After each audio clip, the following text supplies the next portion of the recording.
Welcome everyone to today's episode of the Institute Presents, and today we're presenting the European Green Deal.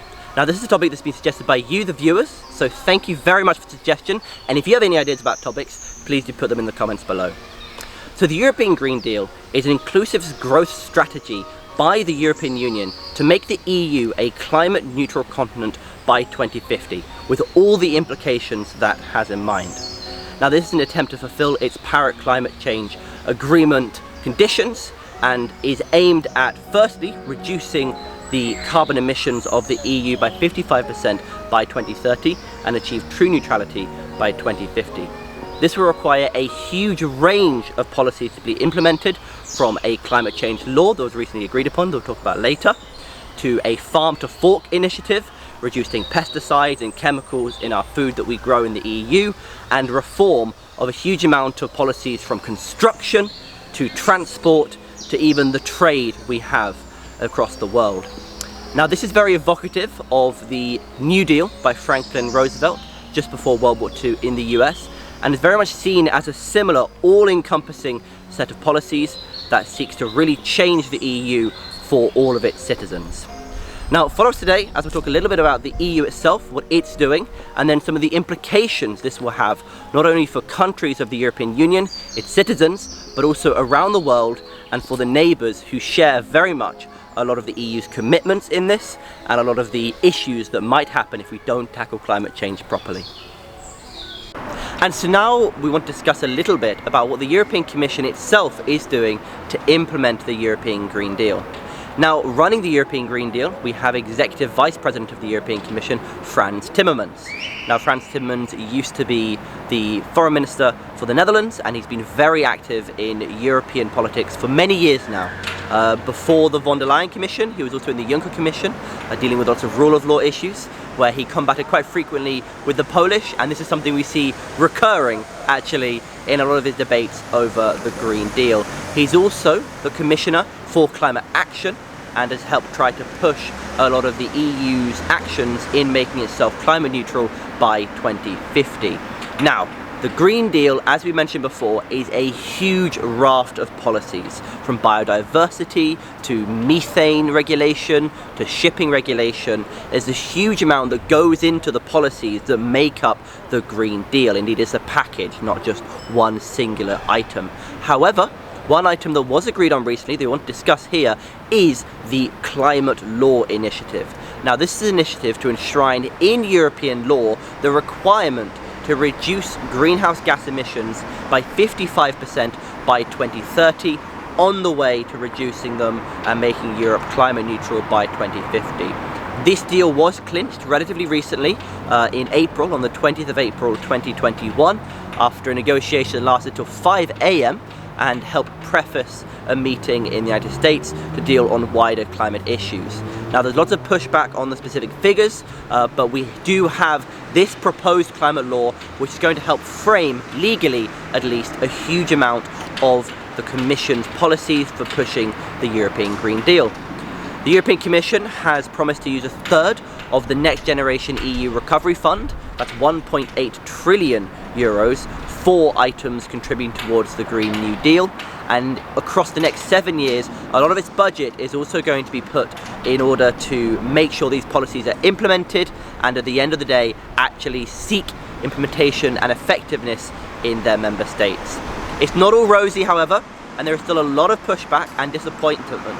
Greta Thunberg recently stated her disappointment in Frans Timmermans on a lot of his negotiations with farmers. Now farming is of course one of the big areas that has the chance to culminate and bring together and act as a catalyst for all these green policies, and it has been expressed recently that Timmermans did not manage to get a good deal for farmers or indeed help them properly reach their green pledge. So there is a lot more to go here, and you'll be seeing a lot more, hopefully, of Frans Timmermans.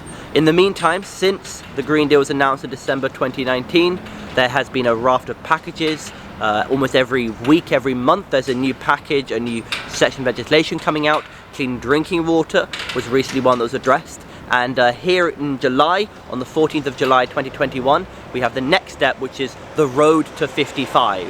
How can the European Union actually reach this 55% reduction on 1990 emissions level? we remain to find out.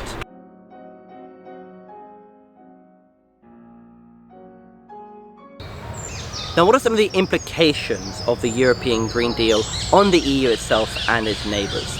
Well, firstly, within the EU, it's certainly critical by some countries that they don't lose too much in the transition.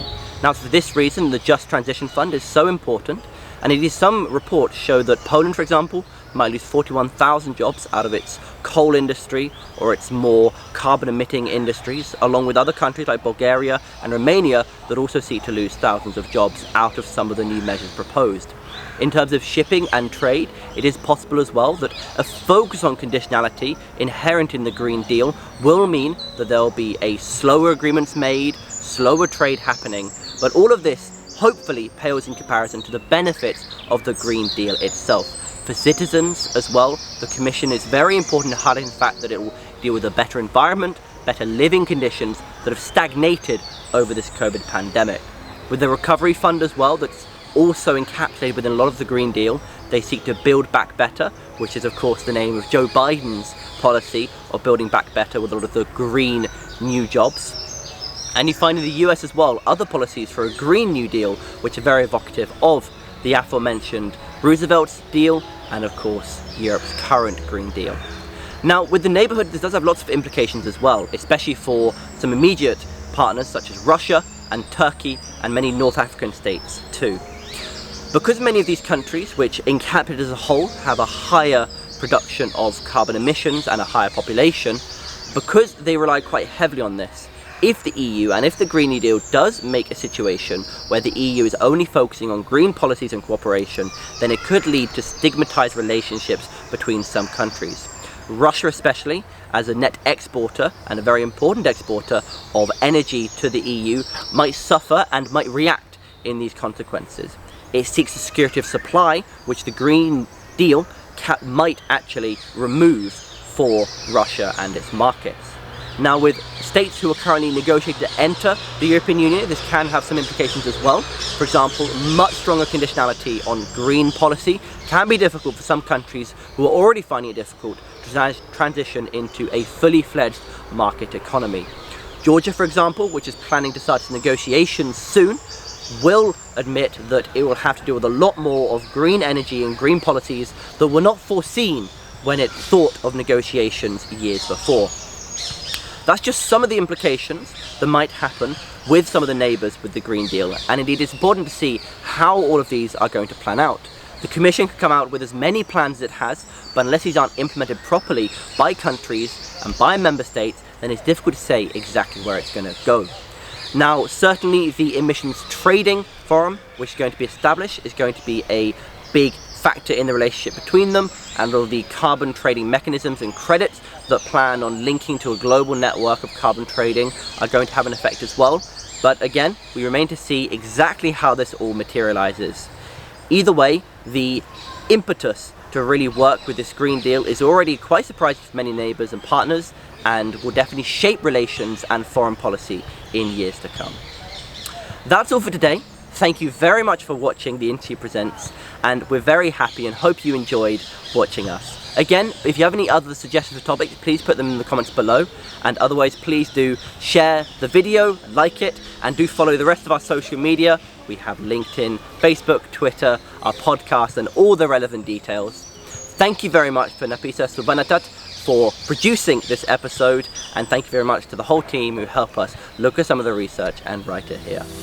Thank you very much again, and have a wonderful rest of the day.